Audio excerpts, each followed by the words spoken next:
공공영역의 종교 편향을 바로잡기 위해 이달 말 예정된 범불교도 대회가 잠정 보류됐습니다. 범불교도 대회는 여야가 약속한 전통문화 정책 입법화 등을 지켜보며 진행한다는 방침입니다.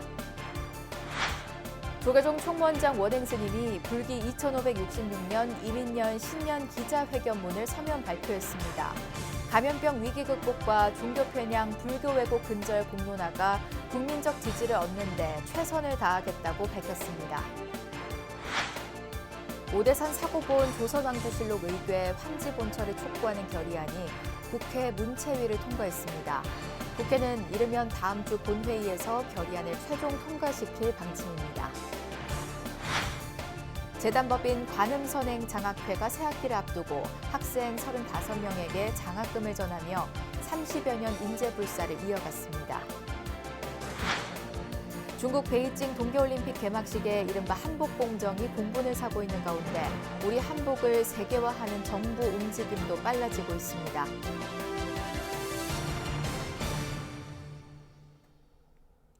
여러분 안녕하십니까? 2월 11일 금요일 BBS 뉴스입니다. 공공영역의 종교 편향과 불교 왜곡을 바로잡기 위해 이달 말 예정됐던 범불교도 대회가 일단 잠정 보류됐습니다.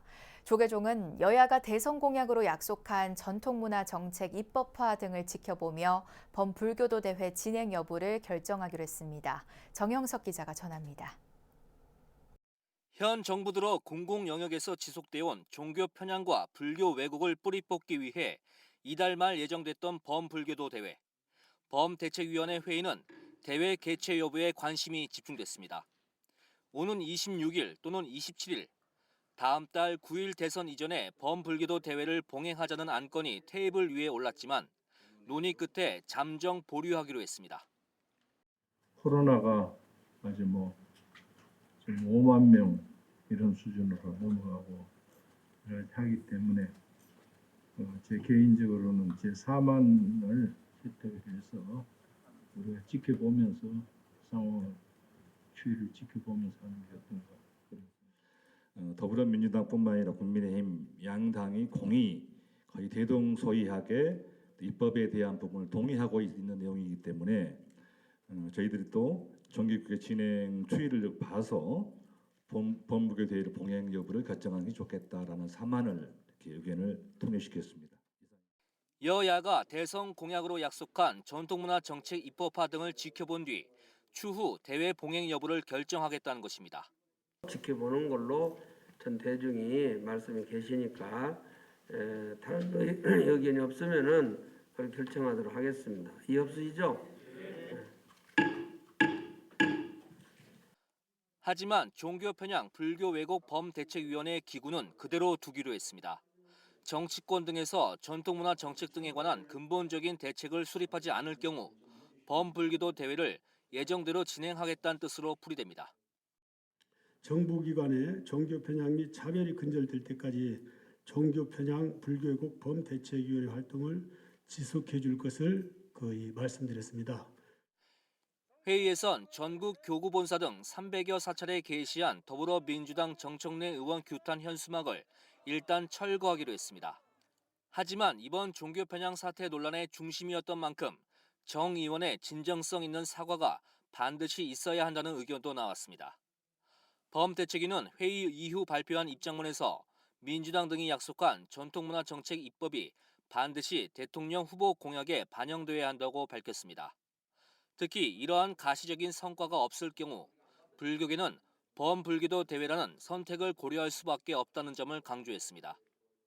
정부와 여야가 불교계 요구사항에 어떻게 대응하고 종교 편향 근절을 위해 얼마나 성의를 보이느냐에 따라 범불교도 대회 봉행 여부가 판가름 날 전망입니다. BBS 뉴스 정유석입니다. 조계종 총무원장 원행 스님이 불기 2566년 신년 기자회견문을 발표해 100만 원료 결집불사 등 36대 집행부의 각종 성과를 점검하며 여법한 임기회양 의지를 밝혔습니다. 원행 스님은 오미크론 변이 확산으로 대신한 서면 기자회견문을 통해 최근 봉행된 종교 편향 불교 왜곡 근절과 한국 불교 자주화를 위한 전국 승려대회는 우리 사회에 만연한 편향과 차별의 화두를 공론화해 근절을 위한 사회적 합의의 토대를 만들기 위함이었다고 강조했습니다.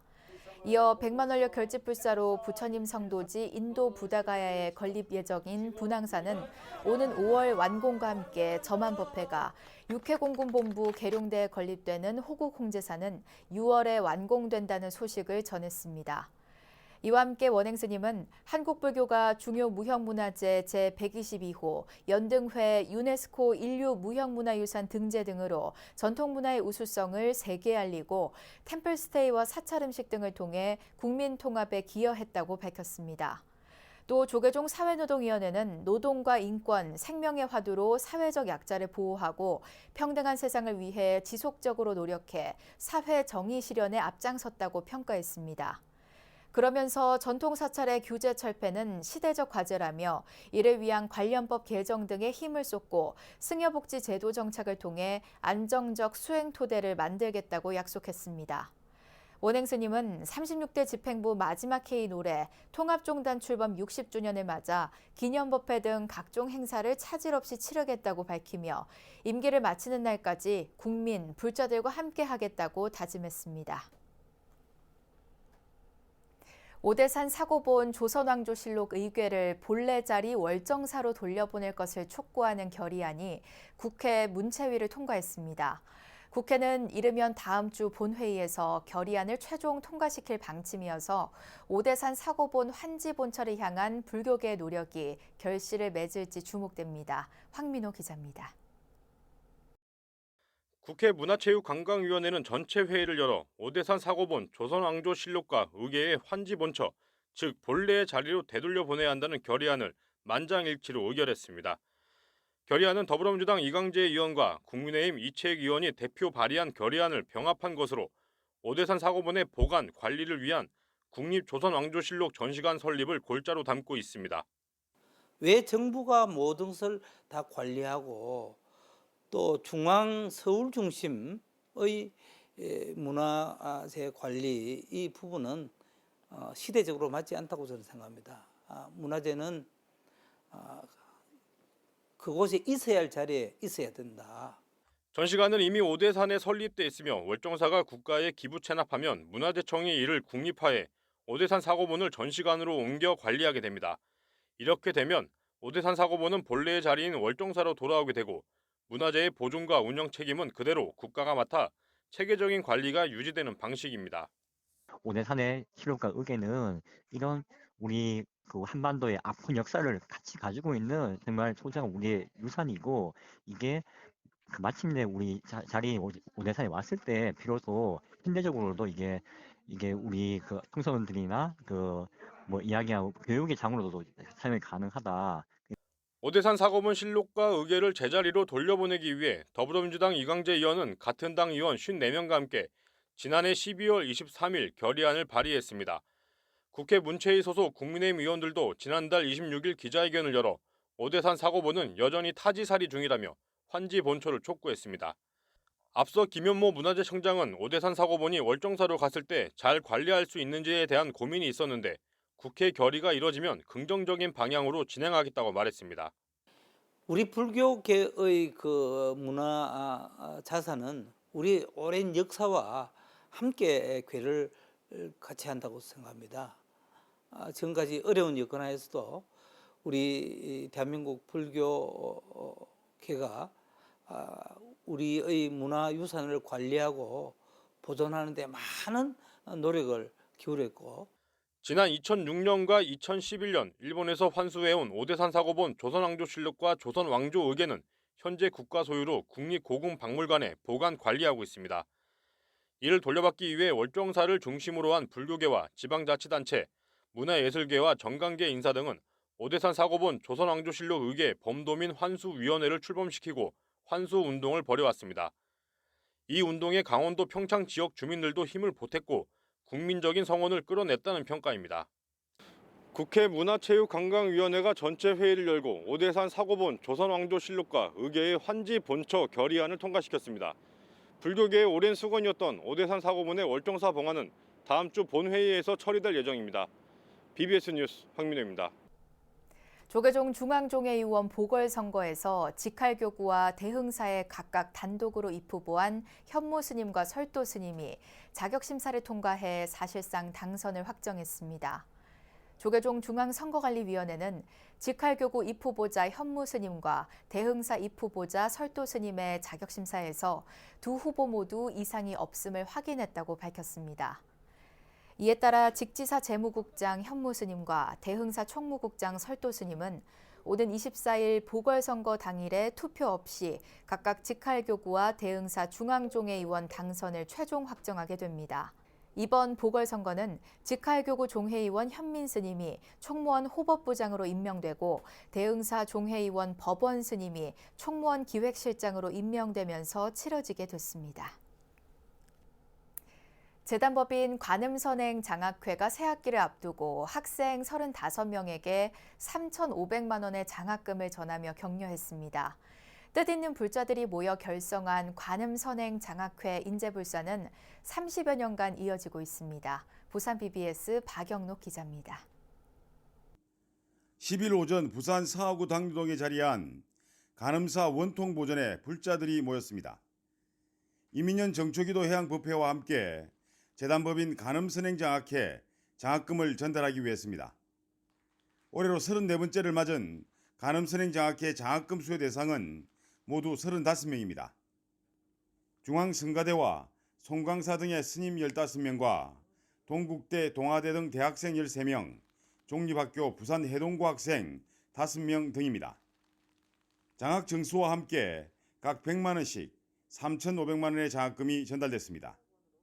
장학금이 학생들한테 좋은 도움이 되고 이것보다도 더 좋은 점은 이 장학금을 계기로 아이들이 불교의 나눔 정신을 실천할 수 있는 어떤 기회가 더불어서 제공이 되기 때문에 학생들 인성 발전이라든지 또 본인들 학업 성장에도 굉장히 큰 도움이 됐고 1991년 정건강행 등 불자들의 출연으로 시작된 간음선행장학회는 운영상 어려움을 겪다가 2003년 12월 간음사로 정식 이관돼 재단법인으로 등록 운영되고 있습니다.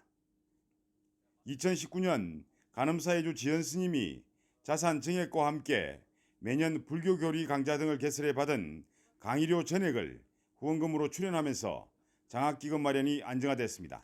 장학사업의 기본은 아직까지 좀 부실합니다.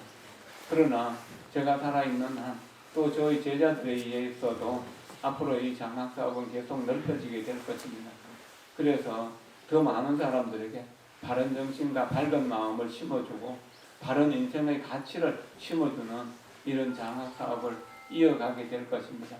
여러분 모두가 언제나 그런 평화로운 기운 속에서 살아갈 수 있기를 진심으로 기원합니다.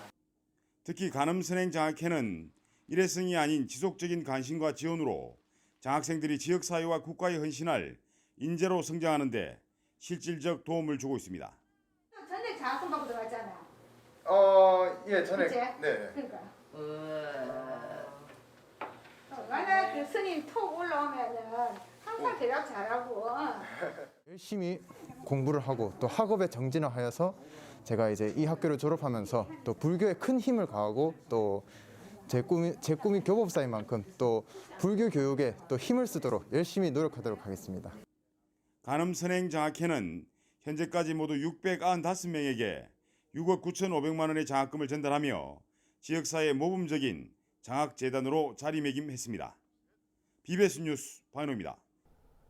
서울 불광사를 창건한 금화당 광덕대종사의 원적 23주기를 맞아 대종사의 맞손 상좌이자 불광사 주지 진효 스님이 스님을 회고하는 법문을 펼쳤습니다. 불광사 주지이자 광덕 스님의 맞손 상좌인 진효 스님은 스님 나의 노스님이시여란 주제의 법문을 통해 40년 전 종로 대각사에서 광덕 스님과 처음 만났던 순간을 회고했습니다. 진요 스님은 대각사 한켠 수도가에 양말을 벗어놓고 잠시 자리를 비운 사이 노 스님이 양말을 손수 빨아주신 기억이 선명하다며 이는 잊을 수 없는 추억담이라고 강조했습니다. 스님은 광덕 스님의 법과 정신을 1000분의 1, 10,000분의 1이라도 다시금 세워내는 그 길을 가보려 한다면서 대종사의 원적 23주기를 앞두고 희미해지는 기억이지만 더욱 깊어지는 우리가 되자고 말했습니다. 불광법회를 통해 도심포교와 불교 대중화에 앞장섰던 금화당 광덕대종사의 원적 23주기 추모법회는 내일 오전 10시 30분 서울 잠실 불광사 경내 보광당에서 봉행될 예정입니다. 국립중앙박물관이 올해 고 이건희 회장 기증 1주년 특별전과 다양한 불교 유물 전시 등을 준비하고 있다고 밝혔습니다. 국립중앙박물관은 이건희 회장 소장품 기증 1주년을 기념하는 특별전을 오는 4월 28일부터 8월 28일까지 넉 달 동안 열어 선사시대부터 현대에 이르는 작품 300여 점을 선보일 예정입니다.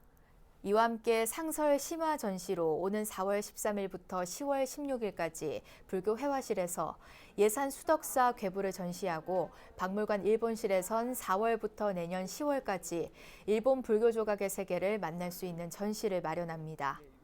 우리 문화를 세계에 알리는 국외 전시도 이어지는데 오는 5월 미국 프리어 앤 세클러 박물관에서 유네스코 세계유산 익산 미륵사지의 장식기와인 치미와 수막새 등을 선보이는 한국의 치미 특별전을 열기로 했습니다.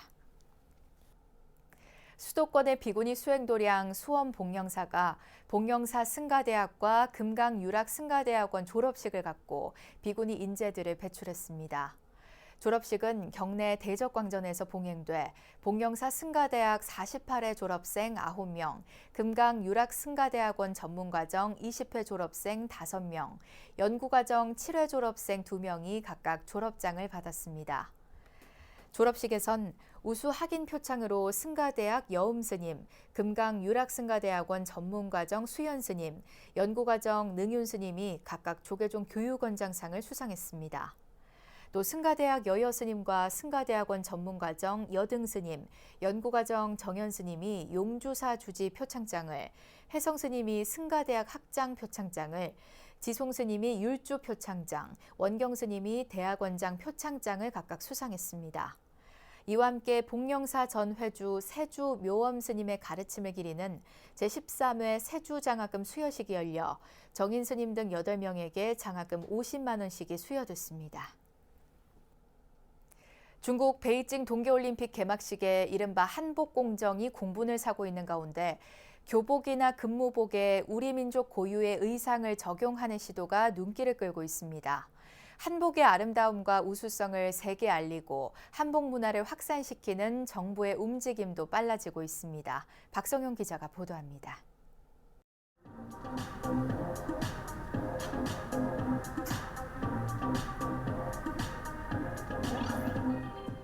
한복의 단아함과 아름다움을 곱게 살리면서도 일상에서 편하게 입을 수 있도록 만든 한복 교복과 한복 근무복들입니다.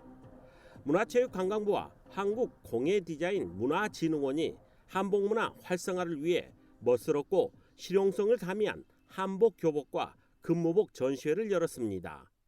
관광 숙박업에 적용 가능한 한복 근무복과 중고등학생용 한복 교복을 선보이는 자리입니다. 전통 문양과 소재를 기반으로 한국적 아름다움을 담았으며 착용과 관리가 편리하도록 실용성에도 중점을 두었습니다. 현재 한복 교복이나 근무복을 채택한 곳은 전국 34개 중고등학교와 국립한글박물관 등 12개 기관. 매월 마지막 주 수요일 한복을 입고 근무하는 문체부는 한복 문화 활성화를 위한 속도를 내고 있습니다. 각종 기념일, 국경일에 정부 주요 인사들이 한복을 착용하고 관광 명소에 한복을 입고 왔을 경우에 입장을 우대해 드리도록 하겠습니다. 각종 콘텐츠를 만들어 나가는 과정에서 한복 업계가 참여할 수 있도록 지원을 해 나가겠습니다. 메타버스 등 온라인 마케팅부터 서울 광장시장 등 현장 프로그램, 유네스코 문화유산 등재나 한복문화 진흥 입법 활동까지 다양하게 펼치고 있습니다. 나라 밖으로는 BTS 등 K-팝 스타들의 뮤직비디오나 전 세계 한국문화원과 세종학당 270곳에서 한국문화재 등 한류 열풍에 더한 한복 홍보도 속도를 내고 있습니다. 뉴욕이라든지 주요 도시에서 한국 한복을 우리의 고유한 옷으로 소개해 나가도록 하겠습니다. 아울러 전 세계에 있는 한국문화원과 세종학당을 통해서도 한복의 우수성과 한복 체험 행사를 병행하도록 하겠습니다. 한중수교 30주년을 맞아 베이징 올림픽 개막식에서 자행된 중국의 한복 도발로 우리의 한복 문화 확산에 탄력이 붙고 있습니다. BBS 뉴스 박성영입니다. 이어서 꼭 짚어봐야 할 공감 뉴스들을 모아봤습니다. 오늘의 알찬 뉴스입니다. 문화재청은 숭례문 화재를 계기로 만들어진 문화재 방제의 날인 어제부터 다음 달 10일까지 한 달 일정으로 문화재 재난안전 온라인 박람회에 들어갔습니다. 박람회에선 문화재청이 지난해 12월 진행한 문화재 재난안전 그림엽서, 영상공모 수상작이 전시됐고 문화재 현장에서 안전을 지키기 위해 힘쓴 유공자도 확인할 수 있습니다. 대구시는 보현사 목조 열애좌상 등 3건을 유형 문화재로 지정했다고 밝혔습니다. 보현사 목조 열애좌상은 제작과 관련된 명료한 기록은 없지만 형태적 특성상 조선 후기 최고의 조각 역량을 지녔던 현진 스님의 작품으로 추정됩니다. 경기도는 청정계곡 관광 명소화 사업 대상지를 현재 3곳에서 14곳으로 확대한다고 어제 밝혔습니다. 불법 시설물을 철거해 청정계곡으로 거듭난 하천계곡에서 맞춤형 관광 프로그램을 운영하는 이 사업에 추가된 11곳은 가평 어비계곡, 양주 장흥계곡, 광주 남한산성 계곡 등입니다. 이상으로 2월 11일 금요일 BBS 뉴스를 마칩니다. 시청해주신 여러분 고맙습니다.